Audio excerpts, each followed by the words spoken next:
Stonewall was founded almost 20 years ago with one member of staff and a huge number of volunteers supporting that member of staff. And it was founded as a parliamentary lobbying organisation. And in the last 5 years, we've seen a catalogue of really quite exciting legislative changes in the landscape for lesbians and gay men in this country. And of course, one of the most high-profile campaigns we've seen in those last few years has been that for civil partnership.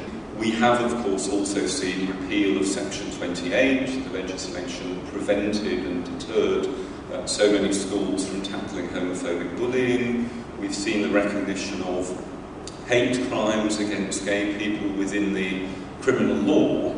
And last year, we secured the so-called goods and services protections, which mean, at last, that millions of gay people cannot be discriminated against in the delivery of public service. I am absolutely clear that Stonewall could not have achieved any of those outcomes without the support of so many volunteers over the years. And as I said, I do want to say something briefly about the relationship of charities with volunteers, because it's something I feel quite strongly about. I think there is a real risk in many charities, and I think there's a risk with the Olympics too, that sometimes volunteering can actually appear to be more of a cheap labour strategy than an opportunity for the engagement of millions of people in improving the world they inhabit. And certainly at Stonewall, nowadays, we perhaps have three key principles for the engagement of volunteers with our campaigning. One is professionalism. When I first arrived at Stonewall, we embarked upon a campaign of professionalising all sorts of the organisation's functions.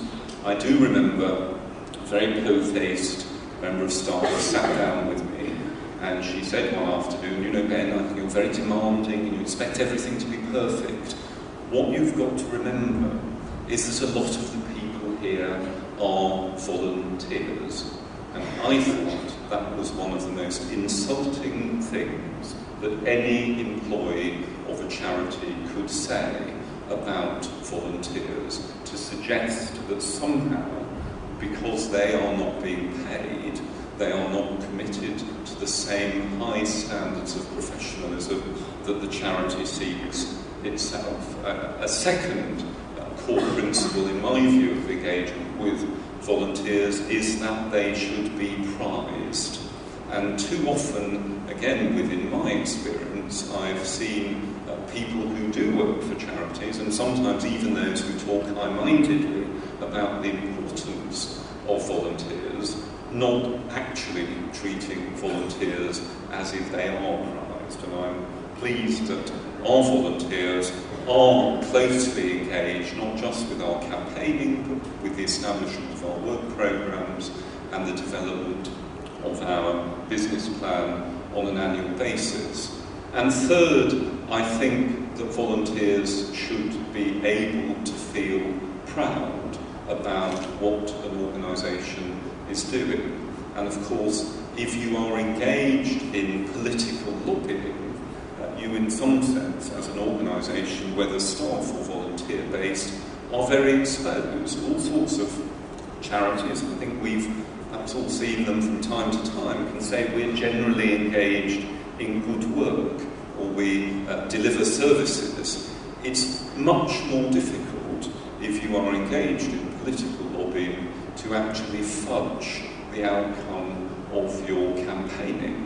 Because if you say, we want civil partnership, that offers lesbians and gay people every single one of the rights and entitlements of heterosexual marriage, and you then have Gordon Brown, slightly less high-profile mess up than the one he's making at the moment, you have Gordon Brown saying, well, we're not giving you public sector pensions for gay people on the same basis as heterosexuals, you are very exposed. You either secure every one of those rights and entitlements, or you don't. But the reason that that exposure, while it's challenging to me, is exciting, is it means that volunteers can also share in a very clear and high-profile delivery of clear outcomes for an organisation too. And I hope that every single one of our volunteers at Stonewall is proud of what we have achieved, because some of those legislative and campaigning achievements are so very explicit. Now, in terms of campaigning in particular, my own view is that volunteers are a hugely rich resource. But my own view also is that quite often organisations, and we confess to this as well, quite often organisations are doing campaigning in a way that perhaps is 10 years out of date. Now, if we need any reminder of that, we only need to look back, as an elderly neighbour of mine was the other day, very proudly in her case, to the Stop the War demonstration 5 years ago. And as Gigi, as she's called, reminded me, 1 million people went on that demonstration. And as I had to say to her, mischievously I regret, Gigi, how's the campaign coming along? The campaign actually isn't coming along at all. And that is the message that I would give to so many campaigning organisations.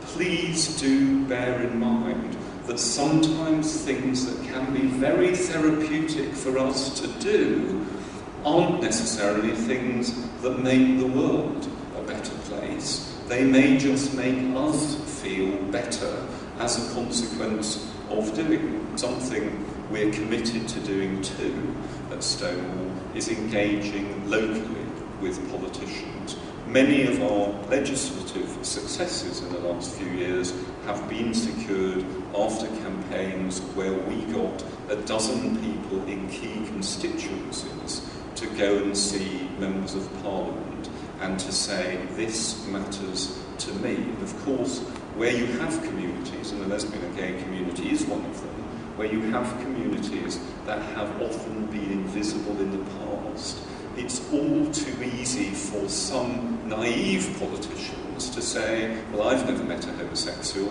this isn't something I hear about in Shrewsbury or in Leicester Southwest, perhaps there aren't any homosexuals here.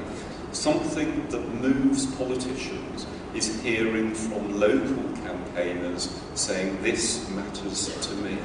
And the assumption they make, and they tell us this, is that if someone comes through the door of their surgery and says, I live in your constituency and I feel strongly about this issue, they will assume that there are 50 or 100 other people who feel just as strongly too.